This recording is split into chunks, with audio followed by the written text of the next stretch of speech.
వరంగల్ జిల్లా గీసుగొండ మండలం మచ్చాపురం గ్రామంలో మహాత్మాగాంధీ జాతీయ ఉపాధి హామీ పథకాన్ని యథావిధిగా కొనసాగించాలని డిమాండ్ చేస్తూ ఎంసీపీఐయు మండల కమిటీ ఆధ్వర్యంలో నర్సంపేట వెళ్లే ప్రధాన రహదారిపై ధర్నా నిర్వహించారు.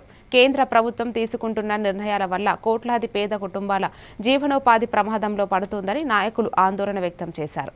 ఈ సందర్భంగా ఎంసీపీఐయు కేంద్ర కమిటీ సభ్యులు కామ్రేడ్ గోనె కుమారస్వామి మాట్లాడుతూ పని దినాలను ప్రస్తుతం ఉన్న సంఖ్య నుండి 125 రోజులకు పెంచాలని, అలాగే ఈ పథకాన్ని వ్యవసాయ రంగానికి అనుసంధానం చేయాలని డిమాండ్ చేశారు.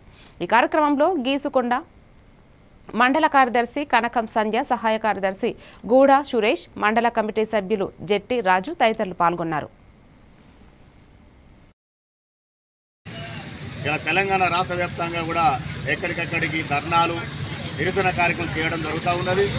ఆ పిలుపులో భాగంగానే ఈరోజు వరంగల్ డివిజన్ మచ్చాపూర్ సెంటర్లో గీసుకొండ మండల కమిటీ ఆధ్వర్యంలో కేంద్ర ప్రభుత్వం తీసుకొచ్చినటువంటి బీబీ జయరాం నూతన చట్టాన్ని రద్దు చేసి మహాత్మాగాంధీ ఉపాధి హామీ పథకాన్ని అది కంటిన్యూ చేయాలని చెప్పిన లక్ష్యంతో ఇవాళ మచ్చాపురం సెంటర్లో భారీ పెద్ద ఎత్తున రాస్తారోకో చేయడం జరిగింది.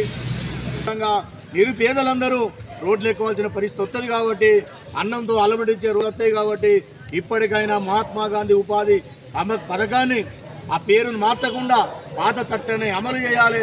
కొత్త చట్టాన్ని కనుక అమలు చేసినట్లయితే ప్రజల వైపు నుంచి తిరుగుబాటు వచ్చి రాబోయే ఎన్నికల్లో బీజేపీ గద్దె ఊలక తప్పదనేది కూడా ఎంసీపీ పార్టీ చట్టాన్ని